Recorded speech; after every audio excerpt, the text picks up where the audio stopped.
David. What? I can't even keep. I've been waiting all week Oh to my sit down with you guys and talk. I like it here. Well, start the damn thing. Okay.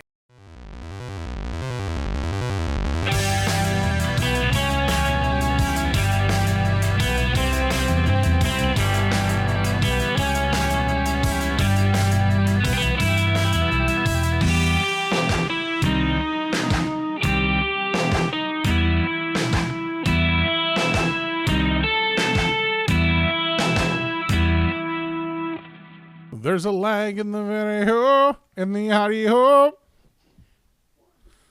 Looking like Applebee's. I knew you were gonna fucking do it. I was just waiting for it. As that was unfolding, I was like, we should have just hit record I mean, that's all right. right then and there. That's something we can keep between ourselves. Yeah. I'm fine with that. Yeah, me too. I guess not everything is meant to be Out digested. there. Yeah, And man. forever. Yeah. I mean, we're forever. Whoa. Dude, one thing I was thinking about that might kind of blow your guys' mind. Because we've been doing the audio show for a while. Yeah. I mean, we're on episode 130 something. Damn. I mean, so it's been years that we've been doing this. I figured with the video, because that was a newer edition, I was like, there can't possibly. There's so many fucking YouTube videos now. And people need to fucking check them out because they're awesome. But dude, I was scrolling through. You could watch it for fucking days. Damn, that's So cool. it's you could take a fucking road trip to Colorado easy. If you want to go to Denver or something, just take us along for the ride. Yeah. Load us up on your kid's iPad because God knows they spend the most time on YouTube. So, yeah, for sure. We can put some fun sound effects. They'll be like, Mom, Dad, I think this is more for you because these guys aren't funny to me. They don't say words like. I don't even fucking know. We got to get that sound effect, the fuck. That's in every video. It's like, what the hell, man? I don't get it. Dude, that is in every fucking. Why don't we change things up? Let's just get a big table and put the seats all closer to each other, and then we'll just buy whatever new toy there is out there, and we'll unbox it. And while we unbox it, we do the podcast. Yeah. Ooh. as we otherwise normally would. Ooh, shit. I'm fine with playing with toys. We really widen the audience base. Whoa. Get that, 12 and under demographic. My only question is, would we have to tone down the language? Because then I might be a no-go on that. We're one, out. 'cause I We're can't- out, yeah, man. I Fuck can't. that. I would be Fuck! if I think about children listening to this, or whatever, regularly, I'm like, ooh. Not This is great. not great. We yeah. haven't said too many horrific things. That's why I just mean regularly, Yeah, yeah. if there was an 8-year-old with a cigarette in his mouth and he's a weekly listener, I'd be like, Yep. we've lost Makes the program here. Damn it. It's which episode was it? Was it the history of pizza that did it for him? Or? Yeah, brought him in hook, line, and fucking sinker. Yeah, Pica. He's like, Pica. History of Pica. yes. Check it out. Episode 3. Yeah. Yeah. It was Episode years ago now. 3 was the barn burner, right? Because there was an episode, I think it was the first or second episode at the end, you were like, next week's episode is going to be a real barn burner. And out of all the things that have cracked me up on this show, that one, comes back a lot. Just painting the house, just barn burner. Barn fucking burner. Just walking through the grocery store. Barn burner. Well, aside from being sticky, like we discussed on our way in here, how is everybody doing tonight? Great, because I fucking got Dusty on the way here. We pull we're driving. I'm driving here, and I look over and I see Dusty's car. He's in the other lane, and I'm like, oh, okay, cool. And so I pull up next to him at the stoplight, and he doesn't look over, and I'm like, not at all. So I start letting off the brake a little bit, kind of inch. I do it once, I do it twice, and the third time I do it, Dusty's like. He is like, what the fuck? And looks over and sees me just cheesing my dick off. Dusty, I got you. He did get me pretty good. That was cool. I don't pay attention to the people around me when I'm driving. I pay attention to your car if it's coming near me, but that's about it. So yeah, I'm sitting there just at the light, just fuck, it's still red. All right, whatever. What the fuck? fuck's this guy problem? I look over and it's like, hey! That's the thing. I will wander and look at people in cars around me, but if I sense that they are like looking at me or doing whatever that Right. was, Trying to race, dude. Antagonistic. Trying to fucking like race. if I could like out of my periphery see that they're like even 3/4 turn toward me, I'm not gonna look. You're like, oh just not god, gonna do it. I'm creeped out. Nothing good's gonna come from that. I mean, except for unless it's Dave. But I have a tendency to stare at the peoples. I'm like, what are they doing? You know, and then they're like, what am I doing? And then I'm like, bye. Get in front of them real quick. Yeah, Nice. it's cool. It's really cool. Got Dusty triumphant Ooh, today. Got him. I was like, I've been wanting to go fishing, so I went fishing after work, and it was the worst idea I've ever fucking had. It is so hot outside. Say, for those of you that don't know or don't live in the area, yeah, it was hot as balls today. Blistering hot. That's why I was like, I know it's the Midwestern thing to do to talk about the weather, but there is no way we're not talking about how fucking hot it is. It's brutal, dude. And it is so like. And you were out fishing. I was out fishing in it, and other people were fishing, and I was like, "This was a bad idea. This is terrible. What are we all doing here?" And I didn't catch anything, so I fucking blew it, dude. But you had some quiet time, hopefully. I did. Okay. I did have quite a bit of quiet time. 2 hours of quiet time. Yes. Okay. See, fishing wouldn't work for me because, well, A, I hate fishing, but B, like, I would just be doom scrolling the whole time anyway. Yeah. It just wouldn't be a good thing. That's what I do. Like sometimes I'll set the pole up where I can just leave it there, and then I'll be on my phone and I'm like, wait a minute, I shouldn't. Why am I doing that? I already do this. Yeah. But I just don't do it with a fishing pole. You know what I mean? Like I don't know what I'm doing here. Yeah. I'm here to fish, so I'll put it away and I'll fish, and I'm like, well, I wonder what's going on. But yeah, other than that, my big little, she had her first day of kindergarten. Fuck yeah. Yeah, Going to the bruh. same school as Logan now. Yeah, it's fucking crazy. And she has the same teacher he had. So it's like fucking nuts. And man. she was awesome. Like Yes. he told me who the teacher was. It's like, oh, I was hoping you would say that. Like she's cool as fuck. That's cool. Awesome. Cool. And my niece Bryn is also attending the same school. Yes, she is. She's doing her student teaching. And Oh, she's shit. just about to.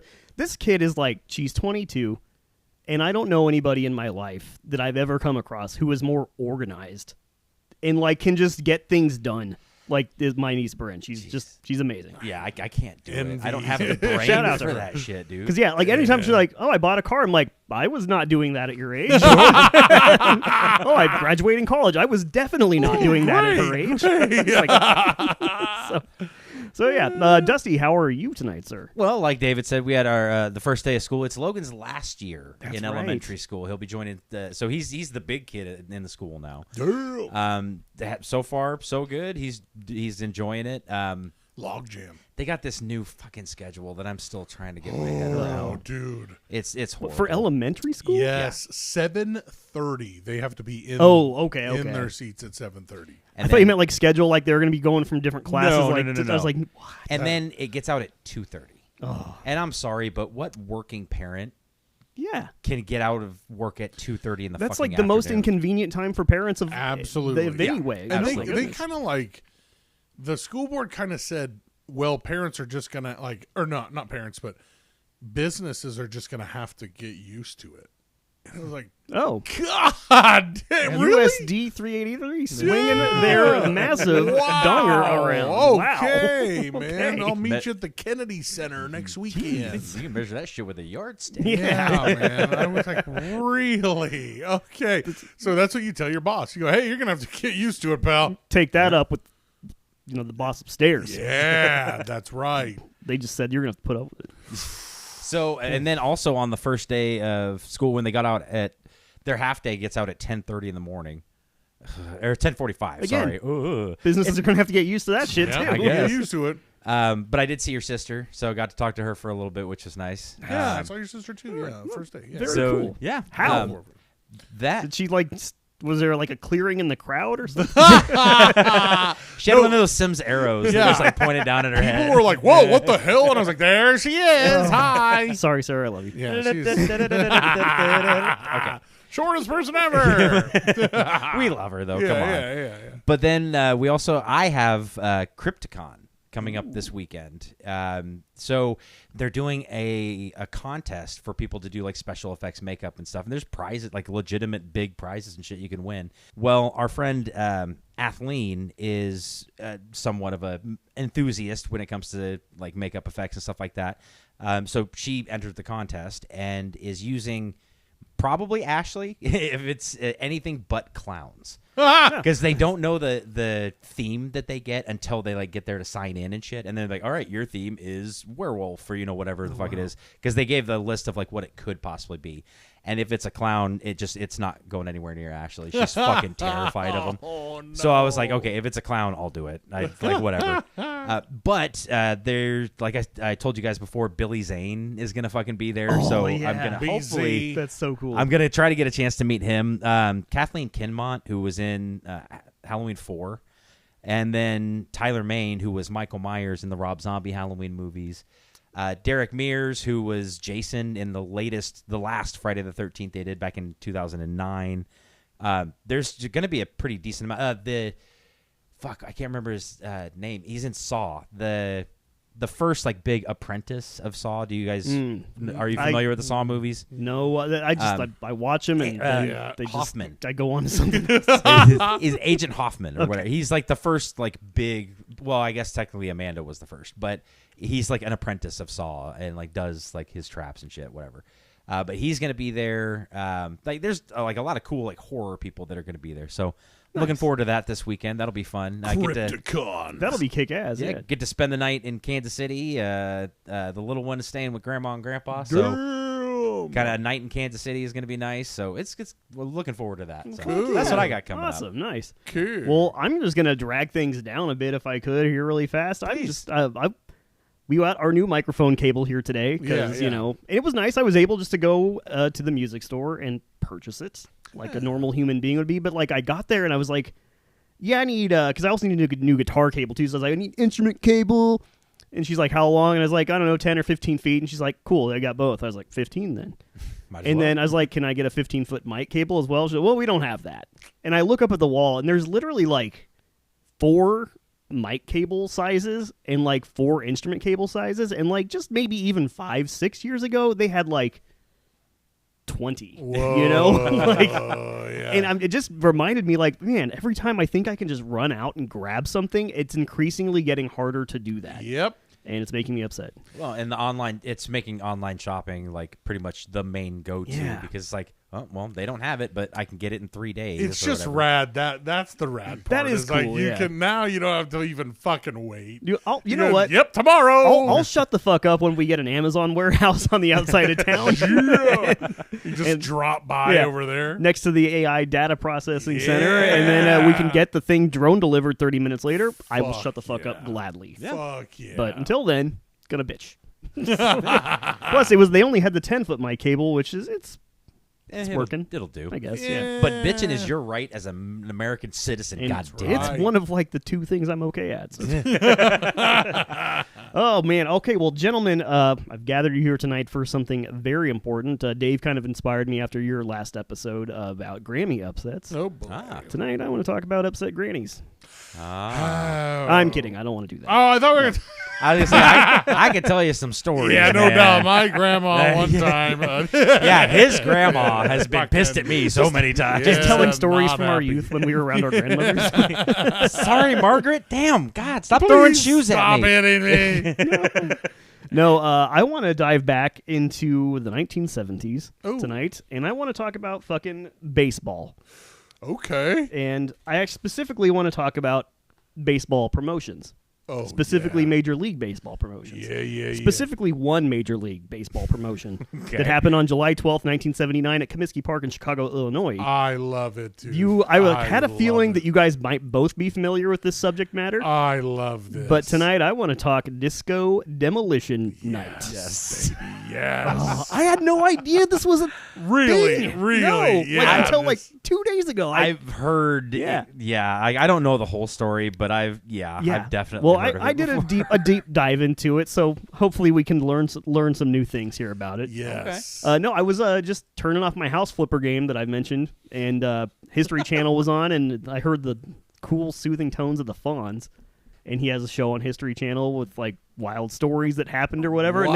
And they were. I caught the tail end of this, and I was like, "That's a thing? What? Yeah, I've baby. never heard of this." Yes. So let's get into it. You guys are already familiar, but for those who are not, it was a Major League Baseball promotion on Thursday, July 12th, Comiskey Park in Chicago for the White Sox. Yep. And it ended in a riot. Yes, it did. The Yes, footage yes. is just like a war Dude, zone. It is, 1970s riot footage just has a different fucking... It does, man. Dude, it's scary. It And is, it's funny man. because the people who there's probably people who are in that riot event that like get on Facebook now and bitch about people burning down their communities over like serious actual issues. So that's the dude. I'm so happy you said that. I think of that every single time something happens and people hop on FB because in Manhattan back in the 80s we had 2 riots down in Aggieville. Oh, hell yeah, we did. And it's those people, they are still alive. And that was our right as American Right. citizens. But they're goddammit. like all bitching and moaning. I'm like, well, what about that? The 2 times that happened. come on. Man. Dude, come on. real quick, this is just, it's on my mind now. But down when I was living in Muskogee, Oklahoma, Hey. I was talking, I may have said this before, but I got to say it again. I was talking to my friend Jennifer down there, and she grew up there. And we were outside of the tattoo shop smoking a cigarette, and she's like, well, yeah, that was, like telling a story. She's like, yeah, that was the second time we had a race riot. And I went, Whoa. the fuck did you just say? Yeah, they had multiple, and this was like in the high school. In Muskogee. Oh, my God. Yeah, that they had Did she mean multiple. second time that year? Maybe, I don't know. It's like, oh yeah, no, last year's, you should have seen last year's. It Oh, was my a God. doozy. In Muskogee, that poor one black guy. It's like, stop fucking trying to... Everybody Stop get it. Fred. Stop it, man. I just see him like looking out his blinds and slowly shutting them. I'm calling in today. Nope, I'm This is staying. bullshit, dude. Not going outside This today. is fucking terrible. I'm Yeah. gonna go hike up the Arbuckle Mountains. Okay, so at the climax of this event, there was a crate in the middle of center field filled with disco records, and it was blown up in between 2 games. It was a twilight doubleheader between the White Sox and the Detroit Tigers. Hey. And many people who were in the crowd for this were not there to see a doubleheader of baseball. They could probably give a fuck, honestly, about baseball, from what it sounds like. They were there to see the explosion. Hell yeah. Which, at first, I thought it was, like, actually dynamite. But apparently it was just, like, commercial-grade pyrotechnics. But commercial-grade pyrotechnics are... hardcore, They man. can fuck In you the up. 70s. Yeah, oh yeah. No regulations on No, that it was shit. dynamite. You see those things of, like, firework factories going up in flames, and it's like a fucking nuclear bomb went off. So, people had come to see that, and then after the explosion, they rushed onto the field, and it was so damaged by the explosion and by the rioters that the White Sox were required to forfeit the second game to the Tigers, and they also lost the first game, too. Damn, So got that's a swept, bitches. Rough 1-2 punch right there. Oh. But forfeiting a Major League Baseball game is a very, very rare event, especially in the modern era. It was the last time an American League team had to forfeit a game, and it's only one game has been forfeited since then, and that was August 10th, 1995, when the Dodgers had the Cardinals, and they were giving promotional baseballs to fans as they entered the stadium. Which is a great idea in Not LA. even, I don't think we even really need to go into that one to see how that one went. Public south, relations. We have a opening. This would have been funny though if like the batter like accidentally hit the wrong ball. That's 2 home runs. Dude, that's Strike. like and like Philly having like free battery night. A 4-pack of diesel for everybody who a brings a can of Ryobi soup. battery. Yes! This is 18 volts, bitch. Oh shit! So yeah, it's pretty rare for a baseball team to have to forfeit a fucking game. Yeah. So how did we get here? You know, I'll tell you what. It starts off with those dirty bastards, the radio people, man. It It's really always the fucking radio. Local radio is at the heart of this, Son and of it's a both like makes me very happy, Yeah. but also makes me get very sad that I came into the biz when I did. No because doubt, no Like, doubt. why couldn't you have been there? When 'Cause you're like, radio let's was- blow some shit up, Yeah, man. so fucking powerful. Yeah. Give away some Was- Kiss oh, tickets. man. It'll be awesome. So we're gonna just All you have to do is kiss my ass. At the Riot. Yeah. Yeah. Gotta find me. And I'll have my butt cheek painted like Paul Stanley's face. Don't worry. So yeah, let's throw in here a little historical context, so we can appreciate just how a silly little promotional event at a Major League Baseball game wound up as the huge debacle that it was. Debacle, whatever. Debacle. That's how I'm saying it from now on. Yeah, So. it's a little debacle. When you learn a word from reading it without hearing it, it's okay to mispronounce it. It's fine. Yeah, Hey, this is getting absolutely. sidetracked, baby. We don't give a fuck. We don't give a fuck, yeah. And I especially don't care because I've been mispronouncing shit my whole life and my family never lets me forget. So And this is just another one that they're going to be like, hey, remember on the pod when you said fuck. Hey, all I have to say is amen to that. Instead of them just saying remember it, they can actually play it back and then laugh. But it was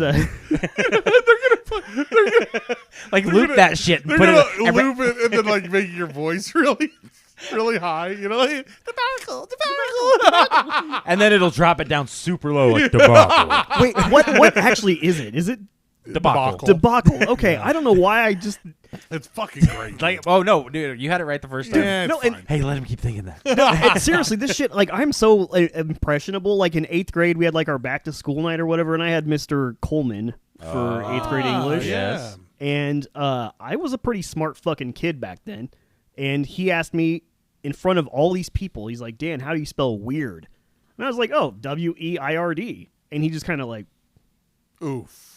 is that really what you want to say? And I was like, W-I-E-R-D? And then he goes, you had it right the first time, but you I was You just caved. Like proving a point. You Yeah. fucking Yeah. caved. I was like, you fucking bastard. He was cool, though. He was cool. Yeah. Yeah.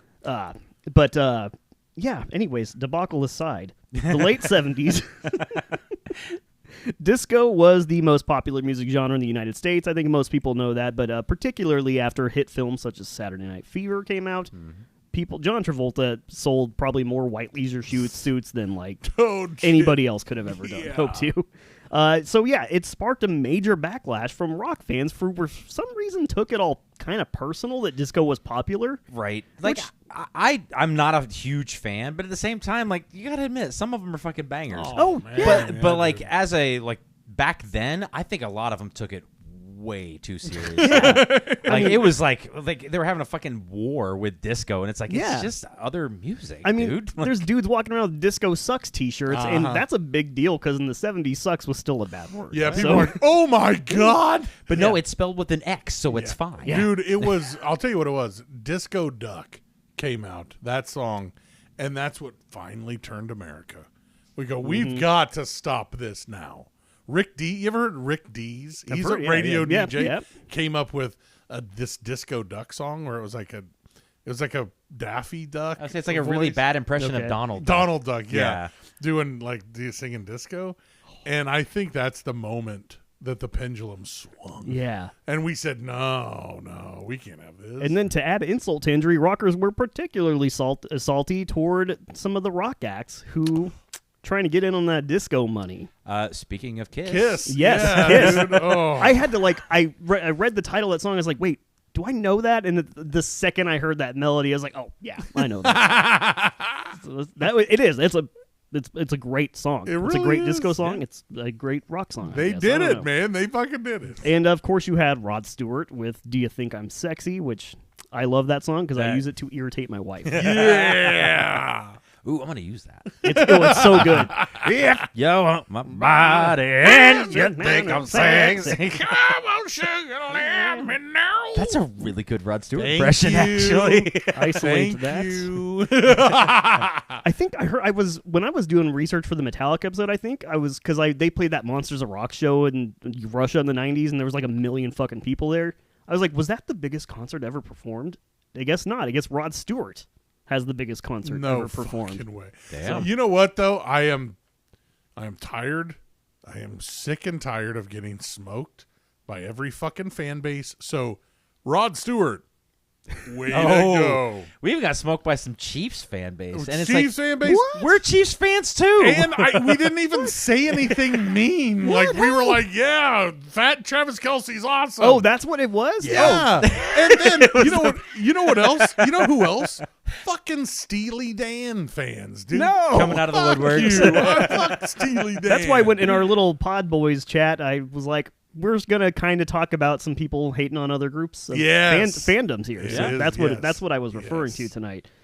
So yeah, the hatred from rock fans was, I mean, it was serious, but not to the point of like violence or, like actually murdering disco stars or anything like that. But it was, people wore it on their chest like a badge, Yes, they did. They hated disco because I think a lot of them, and so there was a lot of opinions about this whole event and what it meant, like culturally, with rock and disco at odds with each other. And some people were like trying to say, like, "Oh man, it's rockers are just mostly white guys who are homophobic and racist because disco has a lot of African American and queer and Latino roots." Wow. But most rock fans are like, "No, We just I don't think give a it fuck about that. It sucks." just sucks." And I don't want to go out to if I want to go out and like hook up with a girl at the bar, I don't want to have to get on the fucking dance floor in a leisure suit and learn how to dance. I just want to go like, hey, you want to go listen to Led Zeppelin in my car and smoke weed? Like, that used to work, man. until disco came around and I actually have to try. You can ring my bell. Now I actually have to know who Gloria Gaynor Yeah, is. what the fuck, dude? Yeah, I think that kind of got, I think people were taking that a little too out of proportion. I'm sure there were, of course, some people were like, oh, it's fucking blah, blah, blah. Oh, there's always- always bad apples that they do that dumb shit. But for the most part, it was just kind of like, I think people were just like, hey, I like rock, and the stuff's not it. So, No, yeah. not at all. So let's get into this. And so that's the context of how America felt about disco in the late 70s, because it was like at a fever pitch then, and it was about to really die out in popularity pretty soon. And we'll have to wonder, did Disco Demolition Night play a role in that? Oh, boy. I don't know. But, yeah, rock fans didn't like disco. They ended up at the stadium that held 44,000 people, crammed it with 50,000 and up to possibly 75,000 people. God dang. And to understand how that happened, not only do we need to know about disco and rock, but we need to understand a guy named Steve Dahl. Yeah. Steve Dahl was born in Pasadena, California, and he dropped out of high school. He told his parents and the principal, he fooled everybody. He told all of them that he was going to do some sort of like an independent work study thing. And he was like, actually, I'm just going to drop out of school and go hang out at the local radio station until they hire me. Which is what they did. That's a an work study. independent work study. I mean, Yeah. I mean, that's the thing. Like, he made his own way. Yeah. And he's still doing it, too. This dude's in his 70s, and he's still kicking it. Cumulus hasn't fucking fired him yet. Yeah. Jesus. I think, no, he's a podcaster now. Yeah, So it's he good made for he made the jump. the jump. Some of them, I wonder when he made the jump, though. Yeah. Like, he might have been real forward then, Did he but I don't blow know. up a bunch of radio stuff? Like He blew it up real good.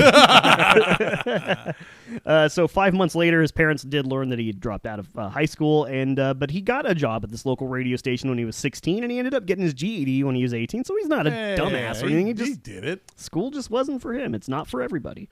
But he briefly married a woman. So this may be not the smartest thing he did. Briefly married a woman he had met after she called in on air to request the song Suzanne, which is a Leonard Cohen song that told the tale of a troubled relationship. Dahl would later explain, I should have really paid attention to that song before I asked her out. Red flag, I guess. Yeah, because that didn't last too long, but he also wasn't really doing too well with this. He kind of wanted to rekindle things with her. He wanted to reconcile. He admitted he even slept outside of her house one night in his car. And in the middle of that, I think that in his efforts to get back with her, I think she was dating some big shot program director in L.A. at the radio station she worked at, and she heard of a job opening at a radio station fucking halfway across the country, and she's like, I know who is perfect to recommend for this job. Steve! Get the fuck out of here, Steve. So Steve did. He got himself a job at the radio station in Detroit, WWWWW, which is actually the same radio station Howard Stern would end up working at during his time in Detroit. And despite not thinking he had what it took to get the job, he got it, and he immediately began just taking everything in like a sponge and experimenting with content, eventually earning a 7.2 market share Damn. which is fucking whoa. Especially like in a big In city, a big market, that's crazy. crazy. That for reference, a 5 share is like, oh, these guys are competitive. They could get us in the sweeps any day, But 7.2 is like Strong. he's probably number one. Yeah. In his market. So, that's a pretty big deal. And there's a radio station in Chicago that noticed, and they're like, hey, how about we double your salary and take you out of Detroit and over to Chicago? He's like, wait a minute, let me think. Sure. Yeah, pretty much. There actually was a little drama. He had a girlfriend there, and she didn't really want to leave Detroit, but he was going to be making all this money in Chicago. And he proposed to her, and she's like, "I'm going to go to Chicago." Right so on. that's how that story went. Tale as old as time. That's right. He got hired at WDAI, and he started a morning show called Steve Dahl's Rude Awakening. Nice. But it never really achieved high ratings despite media attention. And Steve Dahl is kind of an early shock jock. A lot of people appreciated his raw honesty about how he felt about things, and he just he had some off-color humor, which in the 70s is pretty off-color, so I don't really want to get into specifics about some of his bits. But there's rumors that Howard Stern stole some of his bits. Really? So if you've seen Private Parts, Yes. when he's in Detroit and he does the female black traffic director, yes. Mama Look a Boo Boo Day or whatever her name was, Yeah. apparently that was a Steve Dahl bit. Wow. Except in Steve Dahl's bit, it was just a guy named Tyrone. Wow.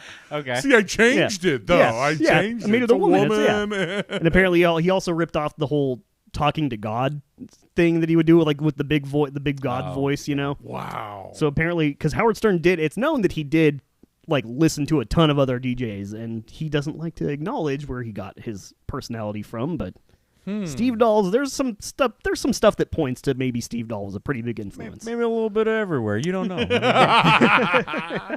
And it doesn't matter now. Nobody gives a fuck gives a anymore. Yeah. shit. And so, he never really did get too big there. And then 10 months later on Christmas Eve, WDI changed formats and went disco. Oh, no. Much to the chagrin of Steve Dahl, who was definitely squarely in the disco sucks category of people. So I'm not sure.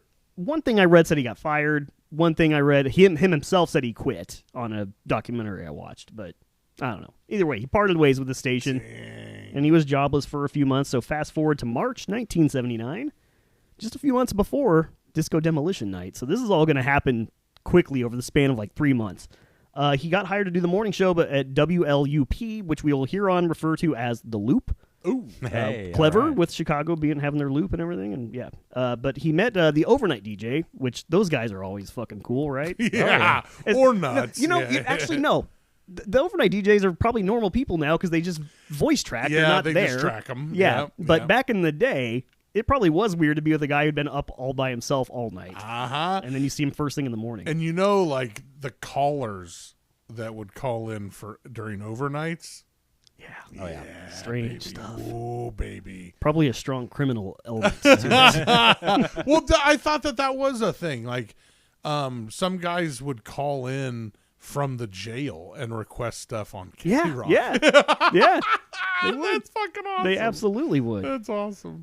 So he met this DJ, Gary Meyer, who was then going under the name Matthew Meyer because I don't know why. Because now I could see you using a fake name because it's easier to like find people. Yeah, But yeah. he's in Chicago in the 70s. That's going to be hard to find. It's the alliteration. Yeah, Oh, Michael Matty Myers. Myers. Matthew Matt Meyer. Myers. And Gary Myers is like an insurance salesman. Yeah. They're like, yeah, It you're really not a is. DJ. But they started doing some crosstalk, which is when two shifts overlap with each other a little bit. And eventually, Steve accidentally called him Gary on air and did it again, which forced him to drop the pseudonym. Damn. He's like, I loved that. Yeah.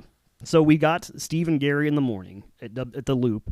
And in response to his firing from WDAI, Steve and Meyer mocked and heaped scorn on disco, and the radio station, they used to call it Disco DIE instead of Disco DAI, which was their slogan. Whoa. And they would do this thing, too, where in the middle of a broadcast, they would do the record scratch, and then they would like blow up a disco record with like explosion sound effects. That was a really good record. That scratch. was actually. I mean, that was great. Don't know how that happened. Jesus, I actually don't know. You've been waiting for this moment. No, for fucking years. I've never even tried to make that noise. Damn, that was good. Actually, this morning I was. That's not right. I don't like that. No. Anyways, they really started a thing. They got a little fan army going called the Insane Coho Lips, which was kind of inspired half by a gang in Chicago called the Insane Unknowns, which he thought was a funny gang name. And then there was like some sort of like fishing fleet or something called Coho, and he doesn't know where Lips came from. Doesn't matter. What the fuck? Strange. I mean, it's the 70s. It is the 70s. And it was weird. Sidebar, really quick. What do you think our fan base would be called? Podcast boys Oh. and girls. No, that's us. Yeah, that's us. We're the boys with a Z. That's right. You guys could let us know what you think in the comments, or send us an email at gettinsidetrackedpod@gmail.com out there. But I think we should also try to figure this shit out real fast. Yeah. I mean, there will be many suggestions, I'm sure. But yeah, I don't know. The Sidetracked boys. Yeah. Damn it. The Off the Rails crew. Ooh, No. the off the rails lips. That one's got a ring to it. Hey, all you off the rail lips. let us know in the comments what you think. Was that off the rails enough for you? Okay, so they started this thing. They told people they could send in for like these little membership cards for the Coho Lips Army or whatever, and they got inundated within the first week. Over 10,000 people had wanted to join their anti-disco club. God damn. Which, man, again, this is how powerful radio used to be back in the 70s. Everybody was listening. So, that happened, and they started kind of just like... Steve's also a musician, and he recorded his own version of Do You Think I'm Sexy, called Do You Think I'm Disco? And it's actually pretty good. Damn. If you want to listen to it sometime.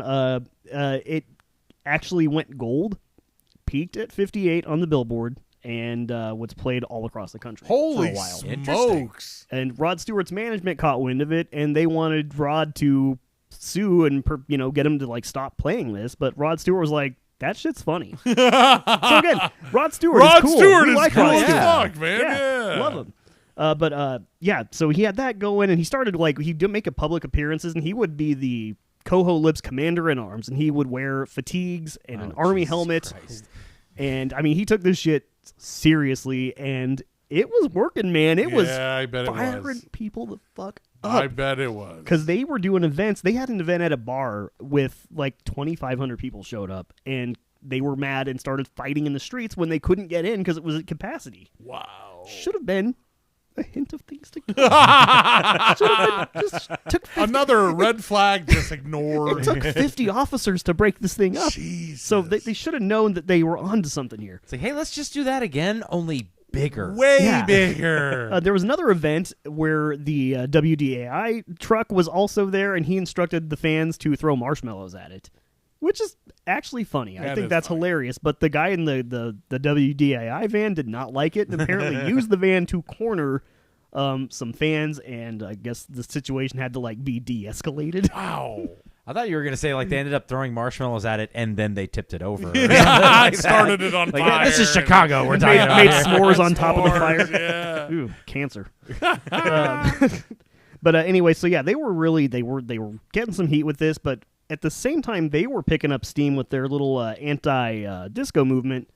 The White Sox were losing steam with their season. By the time July 12th rolled around, their record was 40-47. Wasn't going great. Not gonna do nothing. But then No. it's Chicago. They should be used to this shit. Yeah. Specifically, it's the White Sox. Yeah, I really. mean, Come on. Every once in a while, they're like, holy shit, look at them go. And then next 10 years. And you thought the Cubs were bad. Yeah, no, you didn't see the Cubs losing. And they were averaging about 16,000 fans a game. It wasn't going well again. I think the stadium could hold max capacity, maybe 50,000 people, but they were nowhere near that figure. And the Bill Veeck, who had previously owned the team back in the late 50s, bought them again in 1975, and he'd hired his son Mike to be the head of promotions. Now, the Vex are known for some pretty zany promotion ideas. I couldn't really find specifics, but on the documentary I watched, they definitely had people doing like limbo under fire sticks and stuff.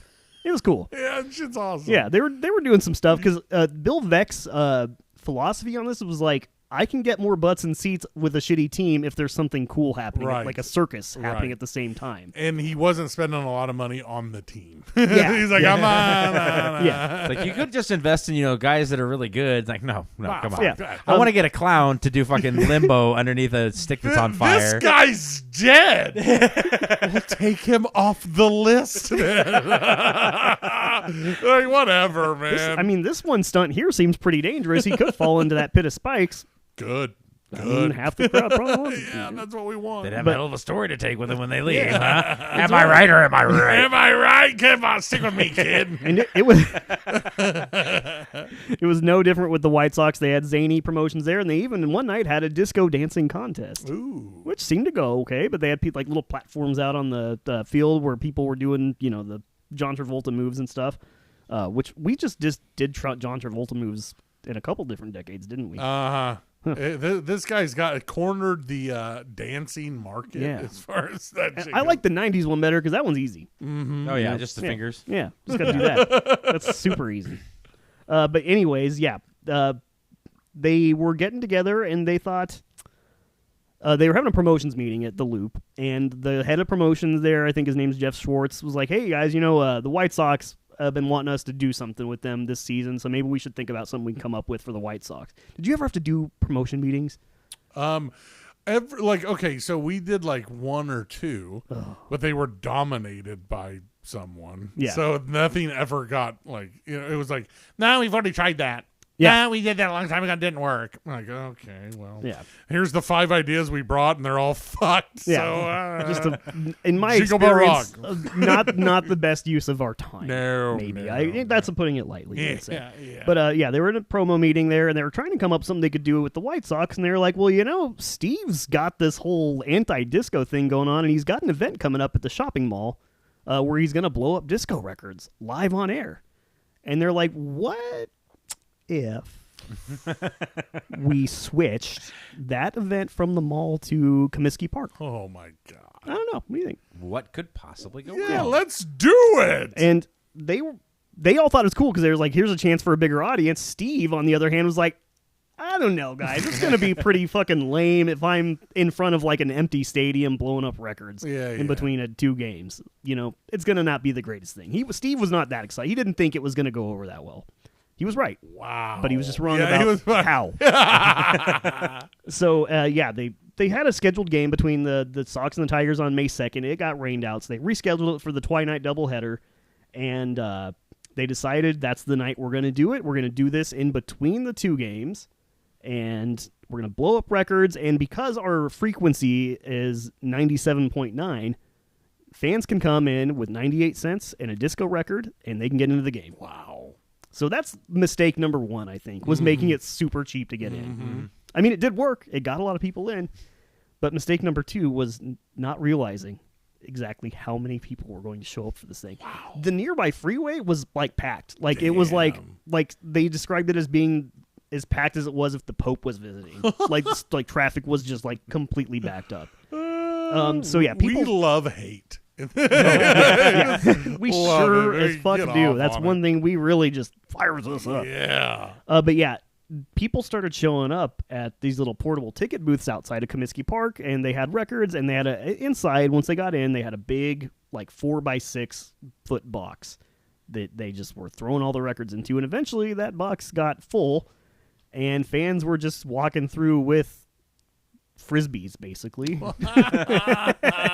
Taking them into the park. I mean, you don't have room for it, so I'll just hold on to it. Again, the As soon as Dodgers somebody pisses me off. The Dodgers should have learned from this. You don't give them things they can throw. No, Come on now. It goes poorly. Yeah, it never goes very well. That started happening, and then the stadium also got full, and they were really having trouble with the crowd outside of the stadium who wanted in when there was no room, so they had all the this is going to be a bad thing that leads to problems later. The security team on the inside of the stadium went to the portable ticket kiosks or whatever because they were tearing them down, basically.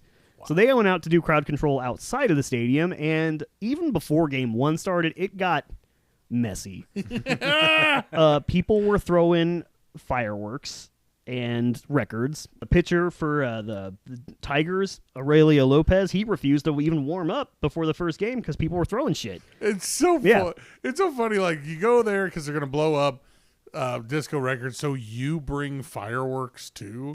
It's like, it's already lame to like go bring a glove. Then you're like, I'm gonna do it too. Like, what are your black cats gonna do? And these are 70s fireworks. These are probably the real not, fucking deal. Probably not very well made, and probably a little bit too much gunpowder. Oh shit! Finally came time though, and also the teams were like outfielders were wearing their batting helmets. I think. Wow. While they were playing because they were afraid of getting hit in the head of the fucking record because they're watching these records sail by them and they're like. They're getting lodged in the ground. It's like Kung Lao's throwing his hat at you. Dude, you've seen Shaun of the Dead. Yeah, I was just gonna say. Exactly. You can those shits could do some damage if you aim them right. Absolutely. Sonic, no. Is Batman soundtrack? Yeah. Yeah, throw it.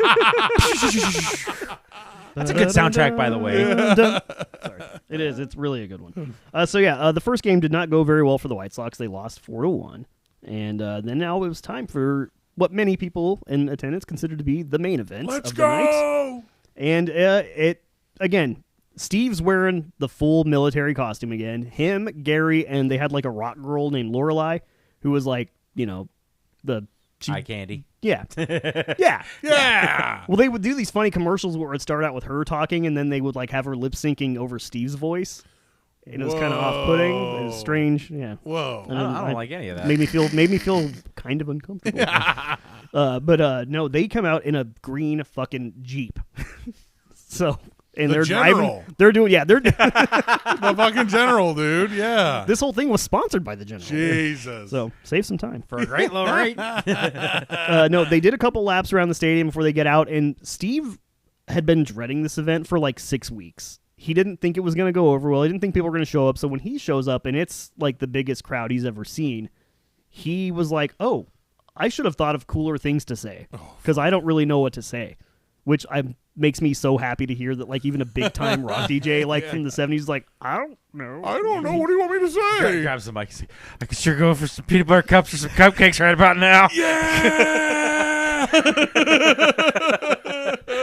If voting kicks ass and Al Donnelly kicks ass, you put them together, you got some kick-ass shit. Yeah!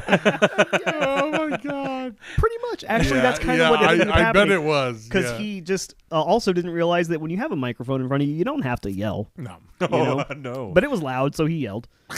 And he said, this is now officially the world's largest anti-disco rally. Now listen. We took all the disco records you brought tonight, and we got them in a giant box, and we're going to blow them up real good, which is what he'd been saying on air for months. And led the crowd in a rousing chant of disco sucks. Oh, boy. Disco sucks a lot. And then he went and they gave him the plunger to detonate the explosives, and he did that. And this has just been, even this part of the promotion is bananas to me that they did this, because like they would never do something like this today, ever. They actually blew it up, and thousands of shards of vinyl went flying through the air, and some people said there was a 200-foot tall plume of smoke and fire. Wow. But other people are like, it was like 30 feet. But either way, that's still pretty good. Yeah. When it comes to them doing this, it's like they had to walk so that everybody else could crawl. Fuck yeah. like, whoa, back up, everybody. Hold on a second. This is already fucking rad. Like, this event is lit already. You don't have to, like, exaggerate the size of the flames. Yeah, really. Come on. It's not the size of the flames in the anti-disco rally. It's the size of the anti-disco rally. In the flames. Yeah. Disco sucks!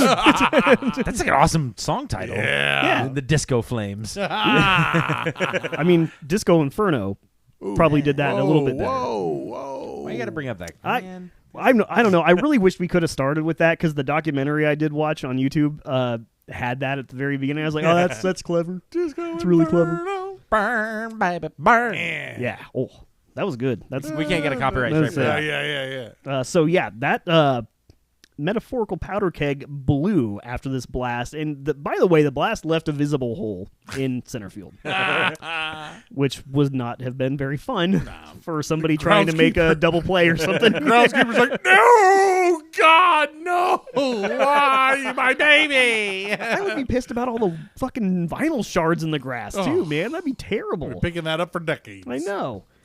So, yeah, left a hole. And it was this point, though, that the crowd realized security was not keeping them from going onto the field.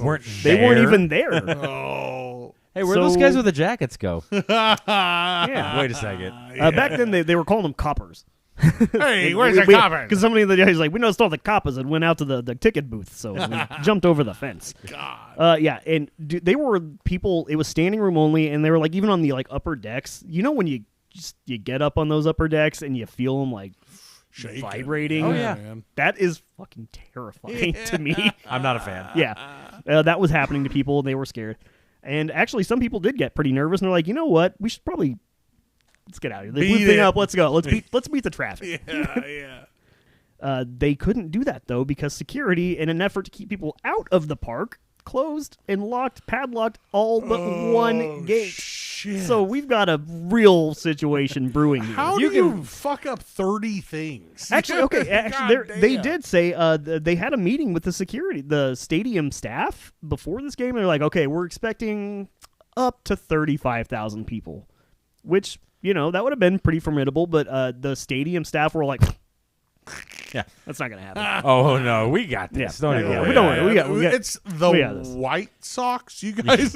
Yeah. Cut to 6 hours later. They're like, if you want to exit, you got to go to that side of the park. Yeah, absolutely. So yeah, people. It started out with like first about 5,000 people, then it was like 7,000 people on the field, and I don't know how many people actually ended up on the field, but it was from watching the footage, a shit show. Insane. Actually, the late great Michael Clark Duncan was on the field that night. No. He ran all across all the bases. He slid into third. He got a baseball bat from the dugout, and he got his silver belt buckle stolen from him. Wow. How old was he? I'm not sure how old he was. He must have been like a kid or something. Yeah, so he's probably only like 6 feet tall. Yeah. So, yeah. Yeah, the one security guy was like, I'm going to let him go. He can go. That's Let him fine. run the bases. He'll be That's fine. That's fine. Yeah. He's having Go fun. ahead. So yeah, that happened, and then a bonfire started because Ooh. there were flaming shards of vinyl Yeah, in sure. box or whatever they had it in that were like laying around already on fire. And what do we know about? Let's see. We think we covered this in our second episode in Woodstock '99. Yes, we did. If there's fire in a crowd, People are going to there's make gonna it be big bigger. fires. More fires. Bigger Yeah. fires. Absolutely. Yeah. And so people did what people do, and they lit a giant bonfire right in center field. And years later, Lorelei, the rock girl, remembered that she had been waving to the crowd when she was grabbed by two bodyguards who had accompanied the Jeep, and they put Steve and Gary all in the Jeep, and they like floored it and sped out of there. And they came out in the front, and the crowd was like, "Oh!" And they're like, "Oh my God, there they are!" And like they went back in and like whisked them away to the clubhouse. Wow. And things were getting really out of control. And Steve Dahl was like, "You know what? Maybe I should go out there and say something." And they were like, "Steve, you've done enough." Yeah. He's like, all right. You're right. All right. So yeah, they the efforts though to get this crowd to die down, they tried everything. They tried. Bill Vett came out. This old motherfucker came out. He only had like 7 years left to live, and he's like, "Hey, everybody, go back to your seats. Go back to your seats. We got a ball game coming. Go back to your seats." The principal came out like, "Sit down, children." No, That didn't work. It's not gonna happen. You know who else tried to get them to calm down? Chicago broadcasting legend Harry Carey. Whoa. He was up there. Yeah, and Hey, they're like, everybody, I bet he was. get back to your fuming. seats. Yeah. We got a they're whole- probably like, fuck you, you work for the Cubs. He was a White Sox guy. Yeah, but they knew he was going to eventually, though. It's like, you're going to be a fucking traitor. Go sing Take Me Out to the Ball Game over there, you son of a bitch. If the moon was made of cheese. I was stared at the sun for over an hour. Hi. I had to watch some of that earlier today because it was cracking me up. And it was after Norm got fired from Weekend Update. They had him come on with Colin Quinn. And he called him Norm. And the crowd, lost it. Yeah, and I lost it at my desk, too. Yeah. And then he was like, "Did you gain weight, Norm?" So Harry Carey led them through a rendition of "Take Me Out to the Ball Game," and the organist got involved. And the organist was like, banging it. He out. was just like, oh, "This is my chance to shine." Hell yeah! It was like when that lady in The Simpsons had to play Inagata Davida, the long version. Hair's all fucked up, sweating his ass off. Just like, yeah, we're going to the ball game. Let's go. I wish they would have been really funny. You know how you see those videos now where they'll I don't know if you guys have the same algorithm as me, but I'll see metal guitarists playing over a clip of somebody having a public freak out, and it's the heaviest fucking shit. And it's that motherfucker isn't real. You know. I wonder if the organist was doing that. Yeah. I wonder if he tried to play "Why Can't We Be Friends" by War. That would have been great. So yeah, people just were not doing it. It was just not getting under control, and they were trying to see if we could possibly still play this second game. Oh, God. Even though all of the players were now locked in their clubhouses. There's a fire in center field. Can we still play? There's a 6-foot hole out in the fucking outfield. What are we talking about? We're still going to play a game. I think they also eventually cut the TV broadcast. I bet. Because they were like, okay, guys, it's just here. No one's watching anymore. Get back to your seats. Because it's over. The cameras are off. That's actually not bad That's not a bad incentive. idea. It's hey, nobody's checking this shit out anymore. Oh, yeah, man. What's the point? All that. If I was watching that shit though, I'm like, I got to get down there. Yeah. I got to see this. Got to see how this turns out. But at 9:08 p.m., finally something came that would get the crowd to settle down a little bit, and it was Chicago police in riot gear, which I'm told. Or not told. Nobody told me this. I just heard somebody say it on a documentary. But they said if you saw that light blue helmet and a horse, get the fuck out of there. Because the Chicago PD had a little bit of a reputation. They're here to kick some fucking ass. Believe that or not. There's a bunch of hippies down there at the stadium. Now you will go to Burning sleep. shit. Or I will put you to sleep. Yeah. So Home run. It was like gangbusters, fucking like cockroaches scurrying out of a kitchen when you turn the light on, man. They got the fuck out of there, and the grounds crew spent an hour trying to clean the field up and I thought weeping into their fucking shovels in the fetal position. Don't wanna. It was not going good. Vec wanted the game to go on. They put the new base because they stole everything. Wow. They stole the foul posts. They stole the bases. They stole everything. Wow. They stole the bases literally. It wasn't Willie Mays. They'd spent an hour on this. Vec wanted the game to resume, but the crew chief, Dave Phillips, felt that the field was just not playable. And even after all that, then the Tigers manager, Sparky Anderson, refused to allow his players to take the field in any event due to safety concerns, which is not unreasonable given the circumstances. No, that's a fair assessment. Yeah. So he called this all happened in real time too. He called the American League president, Lee McPhail, who postponed the second game to Sunday after hearing a report on the conditions. Anderson, however, demanded that the game be forfeited to the Tigers. Whoa.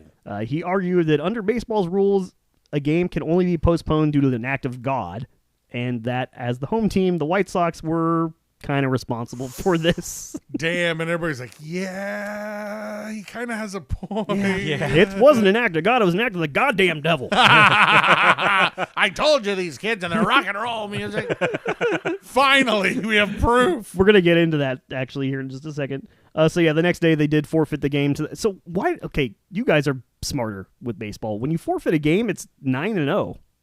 Oh, that's weird. Did you just get a point for every inning, I guess? I did Yeah. not know. Oh, okay, that makes sense. That's crazy. Yeah, so they forfeited it 9-0 to They the got their Tigers. fucking asses kicked. And Chicago White Sox lost their doubleheader, and I mean, man, they lost. Yeah, they lost the pennant too at that game, so Yeah. no longer in playoff contention. It was kind of a wonky season from I just kind of looked at the overview of their season, and they had like a lot of I think they had management change in the middle of the season and stuff. Like it was kind of just not a great. Yeah, it was transitional time. They're like everybody on the team's like, yeah, this is pretty par for the course, man. I mean, Oh, I wish we could just get a Frank Thomas. yeah. So sorry, it's the only Chicago White Sox player that I know. Big hurt, baby. Yeah. So the day after the event, Steve was instructed at the radio station not to bring this up Oh my because god. they just wanted to pretend like it didn't happen. Which I mean, I guess in the How do you 70s, maybe. How do you just do a fucking weather report after that, Yeah. though? When you're like, traffic looks pretty light today, especially better than it did last night. Oh, no. I mean, And that's Riot. what he did. Steve and Gary did make it like maybe 10 minutes into the broadcast, which I think actually ended up making it better because like I could see like if we were had to do something similar after a bad bike night or something. Oh my god. Yeah, so Don't address it at first, but then kind of like subtly address it. how about them White Sox?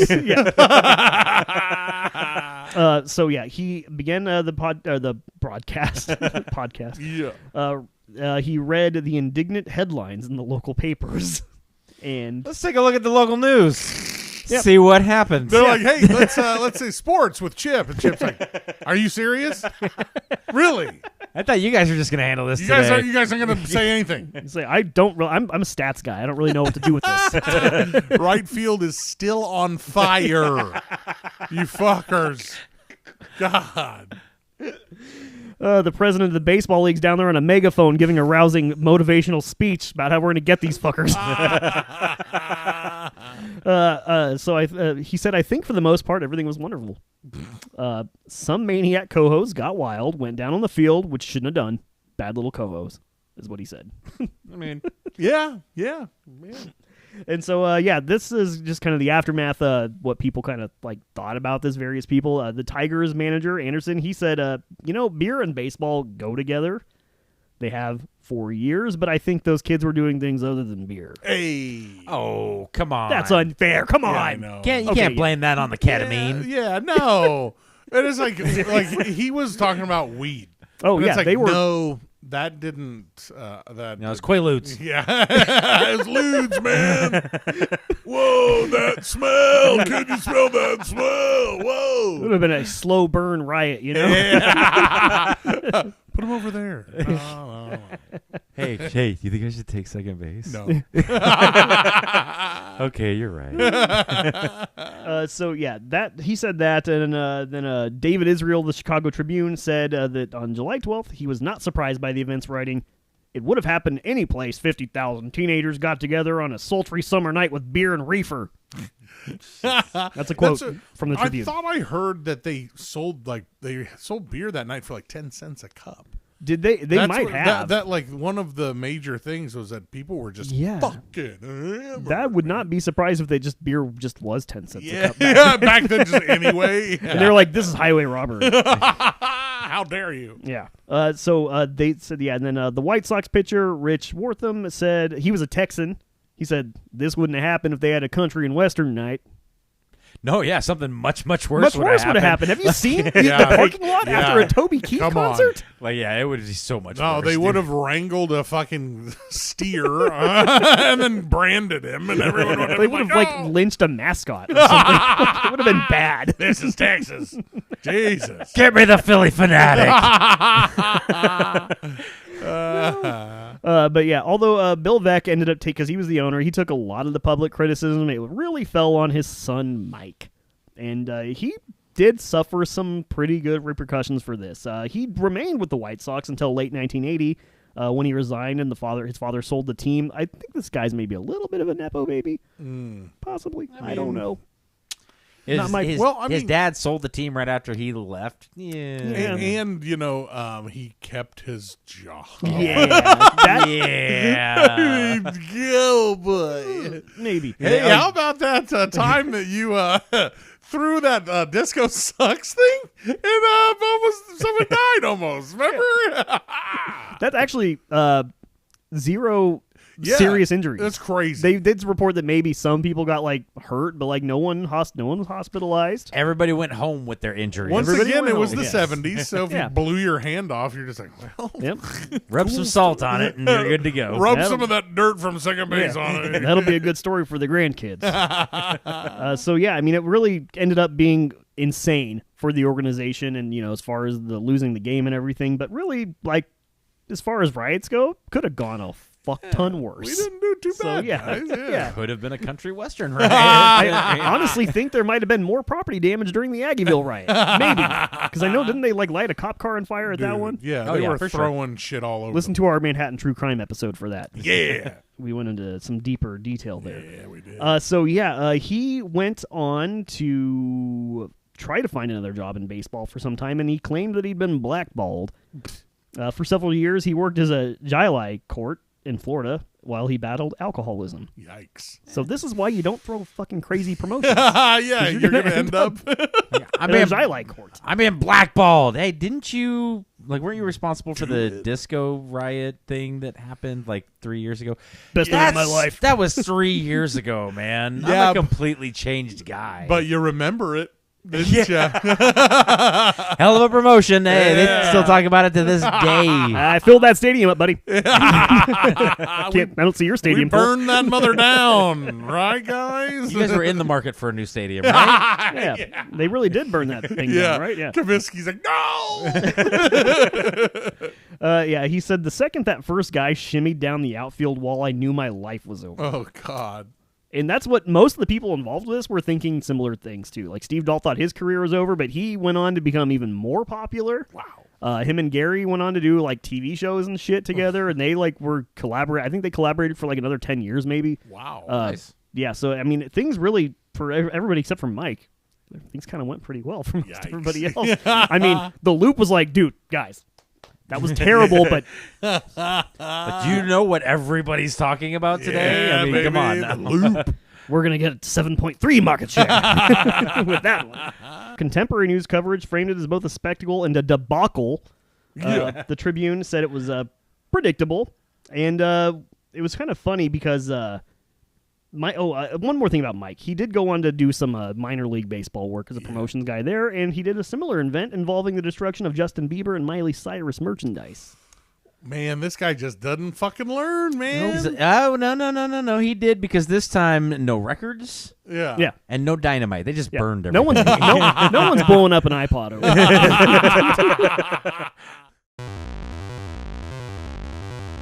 Dusty, Yes, David. I've been waiting all week for this. God the damn it. damn thing's over with. No, I'm kidding. That was great. Dude, I love talking about that. I mean, that combined like so many things. It's baseball, it's spectacle, it's violence. This is all completely up our alley. I think we're gonna do a pod on this. just this alone. If you want to watch more of that and more of this, make sure to check us out next week. Like, comment, subscribe. Let us know what promotion you would run. And remember, we want to know what our fan base should be called.